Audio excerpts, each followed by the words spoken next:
Cold front is forecast to sweep across the nation from today. You might already be able to feel the chill. The South African Weather Services has issued warnings for a sharp drop in temperatures, heavy rainfall, and even strong winds.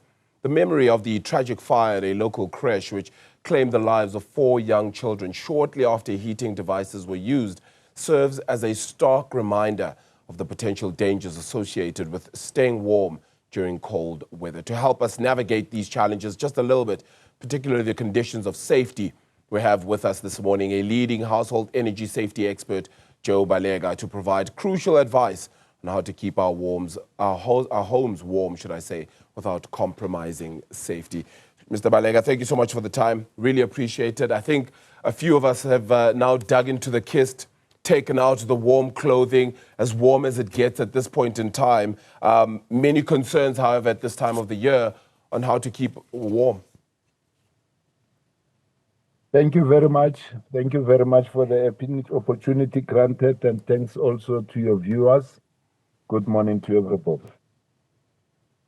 Yeah, so just help us understand what tips you could, or what it is you see, perhaps. Let's start there, particularly in this time, how people are keeping warm, the methods and ultimately the lengths they go to in order to try and keep warm.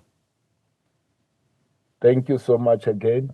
We are a country currently in a state of disaster, so I can put it. There is so much huge amount of unemployment. People are struggling. You can see when you're going around, they still come across school kids just wearing a light jersey, and that is very much saddening.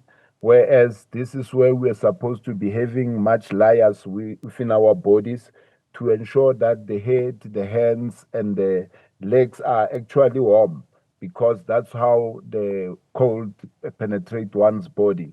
And based on what you see when you're traveling around, because we're coming from different backgrounds, and when you see the other kids from informal settlements and so forth, the way they are dressed up, it's very much saddening. Yeah, and because of that, they could even take extreme measures. And sometimes it's, whether it be candles, paraffin stoves, heaters, and the like, gas stoves, all of those come into dangerous territory at a time like this as well.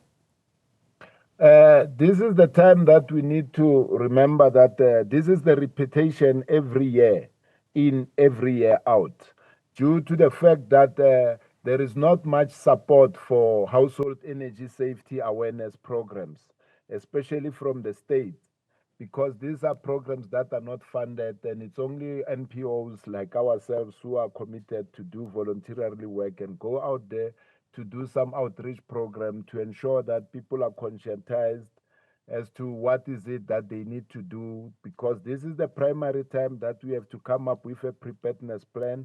People need to have been educated some time ago. Now it needs to be a revision of what they were educated about, and giving them hands out like your safety calendar, whereas when they check the date and what so forth, they can remember that this is the day or the month that we are supposed to be very much vigilant, due to the fact that there's going to be blazes. You're looking into people who are in the informal settlements where there is not enough of the storage area.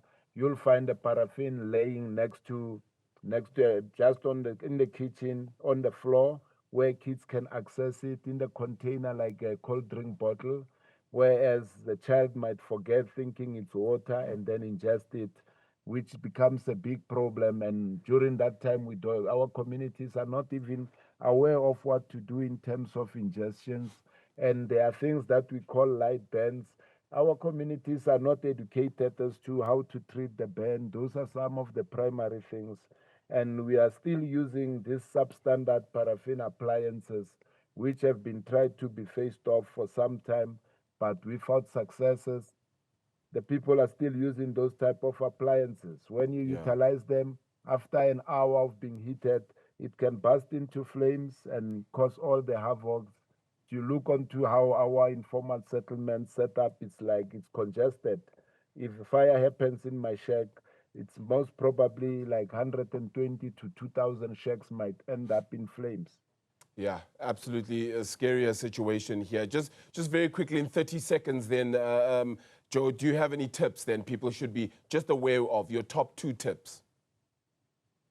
The top tips for communities to do is to stay alert at all the time. We need to ensure that our kids are not given the task of cooking and doing some of the things using fires and appliances, depending on the age group of the kids, because we have parents that are going to work and then they leave younger kids who are going to school, especially the primary, Yeah. to come back and do food for themselves. Let's cook food for them in the evening.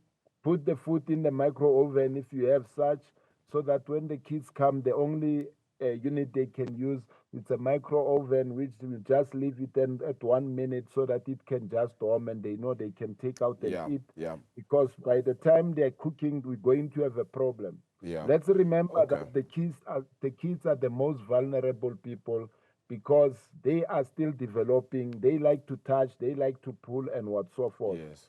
Let's ensure that whenever we're bathing the kids, we don't pour hot water first. We start with cold water and then we're gonna pour hot water after. Because by the time you're going to fetch cold water, you'll find that the kid has already jumped into the water, and there is a burn because they are developing. The burn can be severe, whereas to me as an adult, it's It not might gonna be be less so. severe. Joe? Let's ensure that we're not using contaminated paraffin Yes. because contaminated paraffin is also dangerous. Joe, The unfortunately, appliance that's that uh, that's that's all we have time for. But I think it's more important just that vigilance around all of these things, including how our apparatus works at home. Then, so that we're so much more aware. Appreciate your time this morning. Thank you so much for that. Joe Baleka is the household energy safety expert there.